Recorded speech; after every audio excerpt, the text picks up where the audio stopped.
आज हम बात करने वाले हैं डाइवोर्स के बारे में। यस, डाइवोर्स एक ऐसा टॉपिक जहाँ पर इसको बहुत ज़्यादा अलग ही नज़रों से देखा जाता है, बट एक्चुअल में डेप्थ उसी को पता होती है जो इन सारी चीज़ों से गुजर रहा होता है, गो थ्रू होता है।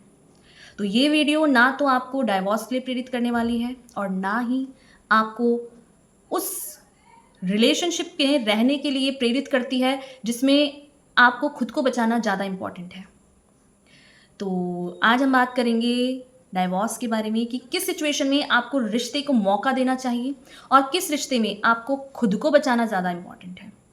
क्योंकि कई बार हम ऐसे लोगों को देखते हैं जो सालों से ऐसे रिश्तों को ढो रहे हैं जिसमें सिर्फ पेन ही पेन होता है, जिसमें एक ही इंसान सफरिंग कर रहा होता है, जहाँ पर उसकी हर तरीके से सिर्फ सेक्रीफाइस ही किया होता है। तो अगर आप ऐसे रिश्ते में हैं और आपको समझ नहीं आ रहा है कि आपको रिश्ते में रहना चाहिए, नहीं रहना चाहिए, क्या करना चाहिए, इसी डेप्थ में आज हम डिटेल में बात करने वाले हैं। क्योंकि आज हम बात करेंगे कि डाइवोर्स किस सिचुएशन में लेना चाहिए और किस सिचुएशन में आपको रिश्तों को मौका देना चाहिए। तो चलिए स्टार्ट करते हैं। Hello everyone, this is Neha Dhaba. Welcome back to your channel soul growth. कैसे हैं आप सब? आई होप आप लोग सब सेफ होंगे और अपनी मेंटल हेल्थ पर काम कर रहे होंगे, अपनी इमोशनल हेल्थ पर काम कर रहे होंगे। सोल ग्रोथ चैनल का आप हिस्सा होंगे जहां मैं बात करती हूँ सिर्फ और सिर्फ आपके बारे में, बहुत सारी पॉजिटिविटी और ग्रोथ के बारे में। प्लेलिस्ट को एक बार ज़रूर विजिट कीजिएगा जहाँ मैं अलग अलग एंगल से आपकी हीलिंग जर्नी आप तक लाती हूँ। और आज हम बात करने वाले हैं एक ऐसा टॉपिक जिसको सुन के ही लोग बहुत ज़्यादा अलर्ट हो जाते हैं। डाइवोर्स एक ऐसा शब्द जो इंडिया में तो इतना टैबू बना दिया गया है कि वो ये लोग भूल जाते हैं कि उस रिश्ते को ढोना, एक ऐसे रिश्ते को ढोना जहाँ पर एक इंसान सफरिंग कर रहा होता है और दूसरे इंसान को कोई फ़र्क नहीं पड़ता है। तो आपको ये क्लियरिटी आ जाएगी कि आपको क्या करना है, रिश्ते को मौका देना है या खुद को बचाना है। चलिए स्टार्ट करते हैं। सिचुएशन में हमें अपने रिलेशनशिप को मौका ज़रूर देना चाहिए। पहली एंड मोस्ट इम्पॉर्टेंट कंडीशन, जब आप दोनों बदलने को तैयार हो। यस, कोई भी रिलेशनशिप ना परफेक्ट नहीं होती है। हर सिचुएशन, हर कंडीशन आपको बदलती भी है, आपके डिसीजन, आपका ट्रू सेल्फ बाहर लेके आती है। बट जब आप किसी प्रॉब्लम्स में होते हैं, कोई सिचुएशन ऐसी आती है, तो क्या दोनों लोग एक दूसरे को बदलने को तैयार हैं? क्या दोनों लोग एक दूसरे को सुनने को तैयार हैं? क्या उन दोनों में एफर्ट्स करने की हिम्मत है, ये स्ट्रेंथ है कि आप अपने रिश्ते में एफर्ट्स कर रहे हैं, एक दूसरे को सुन भी रहे हैं, गलतियों को माफ़ भी कर रहे हैं, इग्नोर करना आता है आपको? अगर ये आपके अंदर है तो डेफिनेटली आपको अपने रिश्ते को मौका देना चाहिए। रिलेशनशिप कोई परफेक्ट नहीं होता है, बट आप उस रिश्ते में रहकर कितनी स्ट्रेंथ के साथ उसको संभाल सकते हैं, मौका दे सकते हैं, ये चीज़ें आपको ये बताती है कि आप इनर सेल्फ आपका कैसा है। तो रिलेशनशिप आपका इंटरनल सेल्फ बाहर लेके आती है कि आपके अंदर चेंज होने की कितनी टेंडेंसी है, एक दूसरे में आप क्या चेंज को एक्सेप्ट कर सकते हैं। सेकंड कंडीशन, जब आपके रिलेशनशिप में रिस्पेक्ट मौजूद हो। यस, भले ही उस रिलेशनशिप में प्यार थोड़ा कम हो सकता है और चीज़ें आपको लगती हैं कि सही नहीं है, बट अगर दोनों लोगों के बीच में रिस्पेक्ट है तो वो जो रिस्पेक्ट है ना, वो प्यार को फिर लेकर आ जाएगी। यस, क्योंकि कोई भी रिश्ते में अगर प्रॉब्लम्स आती हैं तो कई बार लोग जो है अपने आपा को खो देते हैं, ऐसे अपशब्द बोलते हैं जिसको आप दोबारा से ले नहीं सकते। तो रिस्पेक्ट अगर आपके बीच में है तो रिलेशनशिप को आप दोबारा से खड़ा कर सकते हैं, दोबारा से स्टैंड कर सकते हैं, उस रिश्ते को दोबारा से मौका दे सकते हैं। बट अगर रिस्पेक्ट नहीं है ना, तो वो चाहे कितना भी प्यार कर लें आप, कितना भी टाइम दे दें, वो रिश्ता दोबारा से खड़ा नहीं हो सकता। क्योंकि प्यार से रिलेशनशिप नहीं चलती। कई बार दो लोगों के बीच की अंडरस्टैंडिंग, रिलेशनशिप को कैसे डील करना है, कितने प्यार से, एम्पैथी से आप डील करते हैं, वो इम्पॉर्टेंट है। और जब भी आपकी रिलेशनशिप में ऐसा लगे कि रिस्पेक्ट कम हो रहा है तो एफर्ट्स ज़रूर कीजिए। क्योंकि कई बार ऐसा हो सकता है कि सामने वाले की खुद की लाइफ की प्रॉब्लम्स हो सकती है, उसके हेल्थ इश्यूज़ हो सकते हैं या उसके करियर की या और भी कोई प्रॉब्लम हो सकती है, तो उसे समझने की कोशिश ज़रूर करनी चाहिए। अंडरस्टैंडिंग होनी बहुत इंपॉर्टेंट है। क्योंकि अगर अंडरस्टैंडिंग है, रिस्पेक्ट है, तो दोबारा से रिलेशनशिप को आप हेल्दी बना सकते हैं, दोबारा से आप साथ रह सकते हैं। तो रिस्पेक्ट होना, अंडरस्टैंडिंग होना मस्ट है एक रिलेशनशिप में, दोनों तरफ से, सिर्फ एक तरफ से नहीं, दोनों को समझने की ज़रूरत है। कंडीशन को, बैकग्राउंड को, मेंटल हेल्थ को, उसके करियर को भी, क्योंकि सारी चीज़ों का असर आपके बिहेवियर पे आता है और जब बिहेवियर में आता है तो रिलेशनशिप में डेफिनेटली आता है। कंडीशन जिसमें आपको अपने रिश्ते को मौका देना चाहिए वो तब जब आपके पार्टनर शायद फाइनेंशियली स्ट्रगल कर रहा हो, वो अपनी फैमिली से किसी चीज़ में स्ट्रगल कर रहा हो, हेल्थ इश्यूज़ हो रहे हों या कुछ चीज़ें हैं जो ठीक नहीं हैं। और अगर ये कंडीशन में है जहाँ फाइनेंशियली दिक्कत है, रिलेशनशिप में कम्युनिकेशन गैप है, ये वो चीज़ें हैं जिसको ठीक किया जा सकता है। आप फाइनेंशियली हार्ड वर्क करके, दोनों एफर्ट्स करके या कैसे भी आप उस इंसान को अगर चूज़ करते हैं ना, तो आप कैसे भी रह सकते हैं। आपको इंसान चाहिए, उसके साथ रहना है और ये दोनों तरफ से होना है, तभी होगा। बट अगर आपको ये लगता है कि ये कंडीशन रिलेशनशिप को ख़त्म करने के लिए है, तो ये वो सिनेरियो नहीं है। वो आपके फिर खुद के पर्सनल रीज़न है कि आपको किस तरीके से करना है। रिलेशनशिप में फाइनेंशियल क्राइसिस भी आते हैं, मेंटल हेल्थ ख़राब भी हो सकती है, कम्युनिकेशन गैप भी हो सकता है, जिसको फिल किया जा सकता है। ये वो कंडीशन नहीं है जहाँ पर आपको एक्शन ही लेना है या आपको कोई मेजर डिसीजन लेना है, नहीं। ये वो कंडीशन है जहाँ आप अपने पार्टनर के साथ अंडरस्टैंडिंग के साथ उस सिचुएशन से, उस प्रॉब्लम्स को सॉल्व करते हैं पेशेंस के साथ, क्योंकि ये हर एक की लाइफ में आने वाला है। अगर आप मैरिड नहीं भी होंगे तब भी आपकी लाइफ में आ सकता है। तो ये कोई सिचुएशन नहीं है कि आप रिलेशनशिप की वजह से है, नहीं। तो उस सिचुएशन में आपको काम करने की ज़रूरत है जिसको सॉल्व आप मिलके कर सकते हैं। सबसे पहले आपको ये समझना होगा कि हर एक रिश्ते में प्रॉब्लम्स आती है, कोई भी रिश्ता परफेक्ट नहीं होता है। दो ऐसे लोग जो कि अलग अलग सोच के हैं, अलग अलग माइंडसेट के हैं, जब वो एक छत के नीचे आते हैं, एक कमरे में होते हैं, तब वो सिर्फ और सिर्फ फिजिकल रिलेशनशिप क्रिएट नहीं करते, वो एक दूसरे के बिहेवियर के साथ रहते हैं और वो रहना सिर्फ एक दिन का नहीं होता, वो लाइफ टाइम का होता है। तो उस सिचुएशन में अगर आपकी बहस होती है, गलतफहमियां होती हैं या प्रॉब्लम्स आती हैं, तो वो हर एक रिलेशनशिप में आती हैं। It is normal. ये कोई डाइवोर्स का मुद्दा नहीं है। तो एक्चुअल में डाइवोर्स आपको किस कंडीशन में लेना चाहिए, ये समझना आपके लिए बहुत इंपॉर्टेंट है, क्योंकि रिलेशनशिप कोई भी परफेक्ट नहीं होती है। हर एक रिलेशनशिप में कुछ ना कुछ प्रॉब्लम्स आती ही है, जो कि हर एक इंसान अपनी लाइफ में फेस करता है। परफेक्शन जैसा कुछ नहीं होता। रिलेशनशिप में दो लोग अगर अलग अलग माइंडसेट के हैं, तो जब वो मिलते हैं तो उनका बिहेवियर भी आता है, ईगो क्लैशेस भी होते हैं, चीज़ें आपकी उन्हें समझ में नहीं आती है, उन्हें आप समझ नहीं आते। तो ये दोनों तरफ से होता है, बट ये कोई सिनेरियो नहीं बनता है किसी भी रिलेशनशिप को एंड करने का। तो कंडीशन क्या है डाइवोर्स की, क्या हो सकती है, क्या चीज़ें आप समझ सकते हैं कि प्रॉब्लम आखिर कहाँ आती है, चलिए देख लेते हैं। चीज़ें आपके साथ होती हैं तो डेफिनेटली आपको डाइवोर्स के लिए सीरियसली सोचना चाहिए। फर्स्ट पॉइंट है कि अगर आपकी सेफ्टी खतरे में है, दैट मीन्स कि आपको फिजिकली अब्यूज़ किया जा रहा है, वायलेंस किया जा रहा है, हरेसमेंट आपके साथ हो रहा है, आपको धमकी दी जा रही है, आपके साथ ज़ोर ज़बरदस्ती की जा रही है, ये वो कंडीशन है जहां आपको अपनी सेफ्टी को फर्स्ट प्रायोरिटी देना है। आपका ज़िंदा रहना बहुत इंपॉर्टेंट है, क्योंकि आजकल के सिनेरियो में ये बहुत नॉर्मलाइज कर दिया गया है कि आप अगर मैरिड हैं किसी पर्सन से तो वो आप पे हाथ छोड़ सकता है, आपको अब्यूज़ कर सकता है, आपके साथ कुछ भी कर सकता है। और ये कोई जेंडर स्पेसिफिक नहीं है। फीमेल भी आज के टाइम पे उतनी ही ज़्यादा अग्रेसिव, उतनी ही ज़्यादा वायलेंस को प्रैक्टिस कर रही हैं, जो कि नॉर्मल नहीं है। तो ऐसे में अगर आपकी सेफ्टी पर बात आती है तो आपको पूरी तरीके से ये अधिकार है कि आप अपनी सेफ्टी को चूज़ करें। आपके ऊपर वायलेंस हो रहा है, आपको डराया जा रहा है, धमकाया जा रहा है, ज़बरदस्ती बांधा जा रहा है या कुछ भी ऐसा किया जा रहा है जो रिश्ते के बिहाफ पर आपके साथ किया जा रहा है, तो आपको एक्शन लेना चाहिए। आप उस रिश्ते में आपको नहीं रहना चाहिए, क्योंकि आपकी सेफ्टी सिक्योरिटी बहुत इंपॉर्टेंट है उस रिश्ते से।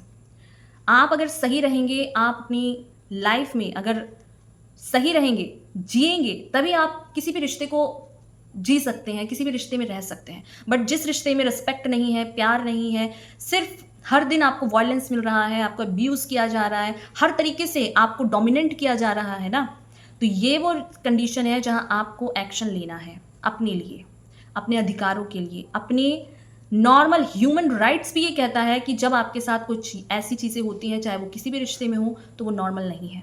अपने अधिकारों को पहचानो। लीगली आपको कैसे डील करना है उसके लिए आप लीगल एडवाइस ले सकते हैं किसी अच्छे प्रोफेशनलिस्ट एडवोकेट से। बट कभी भी अपनी सेफ्टी को कॉम्प्रोमाइज़ नहीं करना है किसी भी रिश्ते के लिए। कोई भी रिश्ता आपसे बढ़कर नहीं है, कोई भी रिश्ता आपको बाँध नहीं सकता अगर आप उसमें नहीं रहना चाहते हैं। और ख़ास तौर पे वॉयलेंस, अब्यूज़, ये वो मेजर इफ़ेक्ट हैं जो आपकी सेफ्टी पर बात आती है। और जब आपकी सेफ्टी पे बात आती है तो आपको खुद को चूज़ करना है। सेकंड पॉइंट है कि इमोशनल अब्यूज़ उतना ही ज़्यादा इफ़ेक्ट करता है जितना कि फिज़िकल अब्यूज़। जब आपके सामने आपका पार्टनर आपको चीट कर रहा हो, उसका इम्पैक्ट आपकी मेंटल हेल्थ पर बहुत गहरा पड़ता है। जब आपको ये महसूस हो रहा है कि आप उस रिश्ते में रहकर भी आप उस रिश्ते में सिर्फ़ एक टैग के लिए हैं, आपकी रिस्पेक्ट, आपका सेल्फ एस्टीम सबकी धज्जियाँ उड़ाई जाती हैं। पब्लिकली आपको मोलेस्ट किया जाता है, हैरेस्ट किया जाता है। आपके ऊपर जोक क्रैक किए जाते हैं। ये वो सिचुएशन है जहाँ आप उस रिश्ते में रहकर भी नहीं होते हैं। जब ये कंडीशन आप रिश्ते में देखते हैं ना, तो डेफ़िनेटली आप अपने लिए एक्शन ले सकते हैं।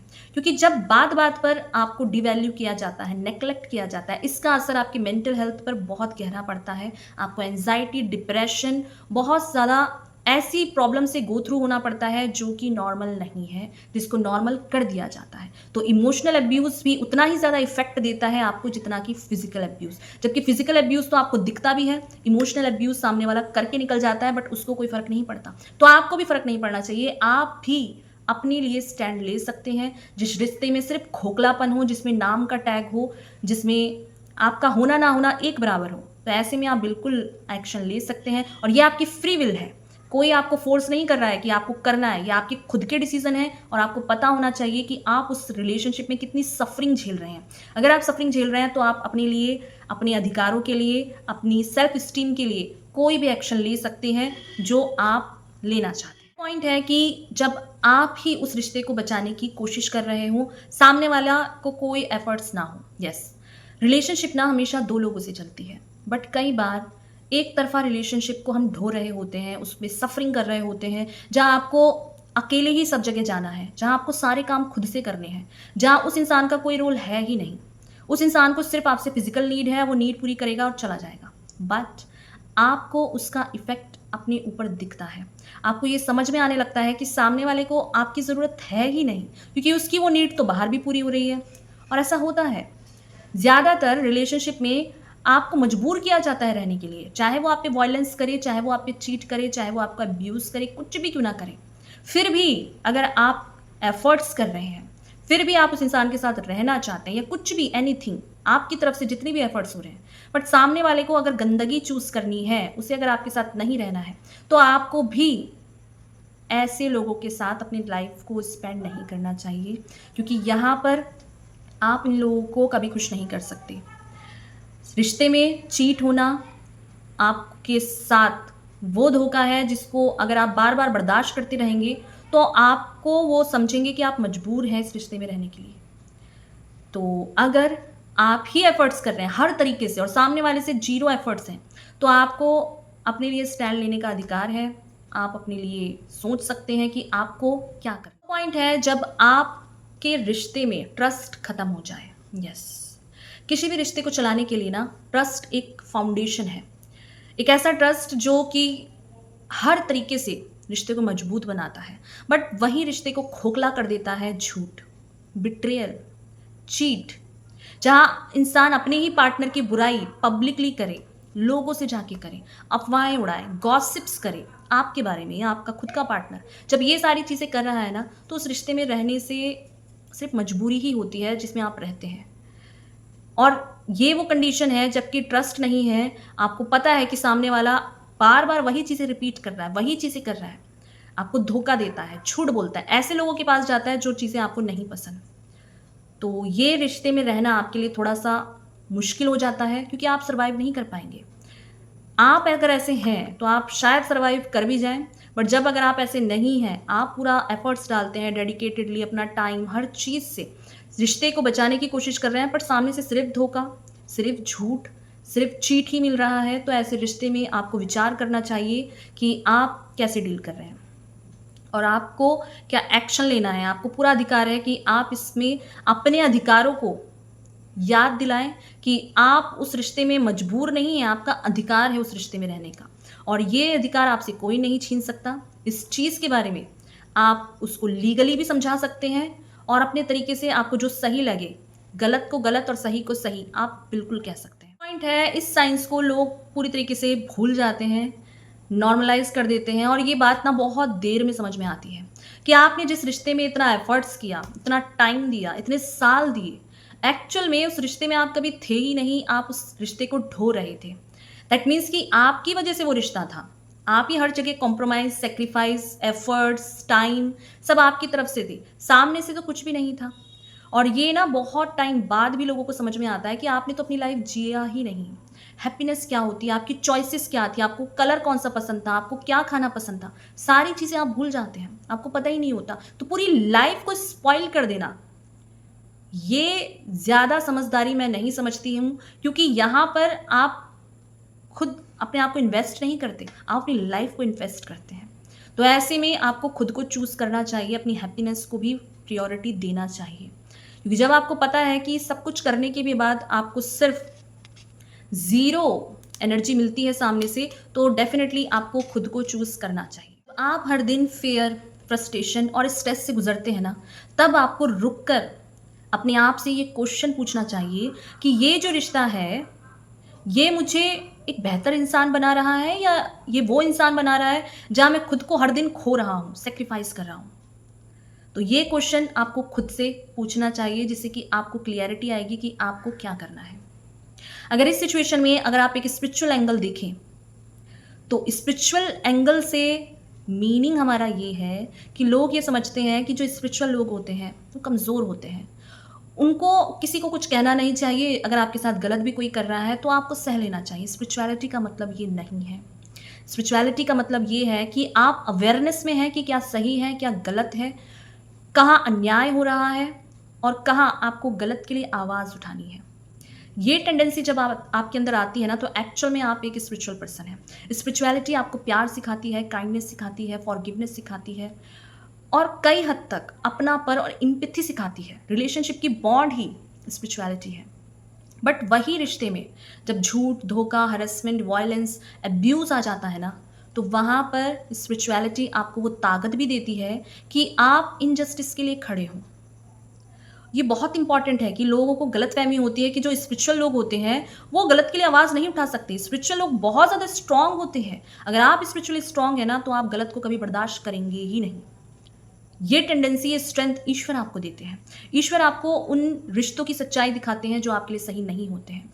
बट हम क्या होते हैं, सोसाइटी के लिए, फैमिली के लिए ऐसे रिश्तों में खुद को पेन देने के लिए तैयार हो जाते हैं कि हमें ऐसा लगता है कि वो रिश्ता ही हमारी आइडेंटिटी है। नहीं, आपकी आइडेंटिटी आप खुद हैं। आप अगर इस अर्थ में सिर्फ मैरिज के लिए, बच्चे पैदा करने के लिए ही नहीं आए हैं, आपका मकसद इससे कहीं ऊपर है। इसीलिए उस रिश्तों की सच्चाई भी दिखती है आपको, सफरिंग दिखती है, लोगों के पैटर्न्स दिखते हैं, वो साइकिल दिखती है जहाँ पर वो अपनी गंदगी में दूसरों को भी घसीटते हैं और मजबूर करते हैं रहने के लिए। बट ईश्वर आपको वो क्लियरिटी अगर देता है, वो स्ट्रेंथ देता है सही टाइम पे, तो वो स्ट्रेंथ आपको इसलिए आती है क्योंकि आप उस सफरिंग के लिए, उस पेन के लिए, उस वायलेंस के लिए नहीं बने हैं। आपके लिए सही है या गलत, इस चीज़ का आंसर आपको पूरे इंटरनेट में कहीं नहीं मिलेगा। क्यों? क्योंकि आपका खुद का पर्सनल डिसीजन है। आपका खुद का पर्सनल डिसीजन है जो आपको लेना है आपकी लाइफ के लिए। बट कुछ ऐसे क्वेश्चंस हैं जो आपको क्लियरिटी दे देंगे कि आपको क्या करना है। क्या उस रिश्ते में आप सेफ फील करते हैं? क्या उस रिश्ते में आपको रिस्पेक्ट मिलता है? क्या उस रिश्ते में आपकी कोई ग्रोथ हो रही है? अगर इन सारे क्वेश्चंस का आपके अंदर आंसर है, आपको हैप्पीनेस फील हो रही है, आपको सिक्योरिटी फील होती है, आपको कनेक्शन फील होता है कि सामने वाला भी उतना एफर्ट्स कर रहा है, तो डेफिनेटली आपको इस रिश्ते में रहना चाहिए। अदरवाइज जिस क्वेश्चंस के आंसर आप बाहर ढूंढ रहे हैं, वो ये क्वेश्चंस के आंसर आपको खुद दे देंगे कि आपको क्या करना है। कई बार ना हमको रिश्ते को बचाने के लिए बहुत ज़्यादा स्ट्रेंथ लगती है, एफर्ट्स लगते हैं, और कई बार हमें खुद को बचाने के लिए भी बहुत बड़ी स्ट्रेंथ लगती है। और आई होप ईश्वर आपको वो स्ट्रेंथ दे, वो समझ दे, वो गाइडेंस दे जिसकी नीड आपको इस टाइम पे है। तो thank you so much. Video से अगर आपने रिलेट किया है, आपकी खुद की पर्सनल लाइफ के एक्सपीरियंस क्या है, कमेंट बॉक्स में ज़रूर लिखिए, क्योंकि बहुत सारे लोगों की इससे हेल्प होती है। तो वीडियो से रिलेट किया हो तो ज़रूर से लाइक कीजिए, कमेंट कीजिए, अपने पर्सनल एक्सपीरियंस शेयर कीजिए उन लोगों से जिसको इसकी नीड हो, और सब्सक्राइब करके सोलगो चैनल का पार्ट बन जाइए, जहाँ मैं बात करती हूँ सिर्फ और सिर्फ आपके बारे में, बहुत सारी पॉजिटिविटी और ग्रोथ के बारे में। थैंक यू सो मच मुझे सुनने के लिए, मुझे अपना प्यार देने के लिए, मुझे अपना टाइम देने के लिए। Thank you so much.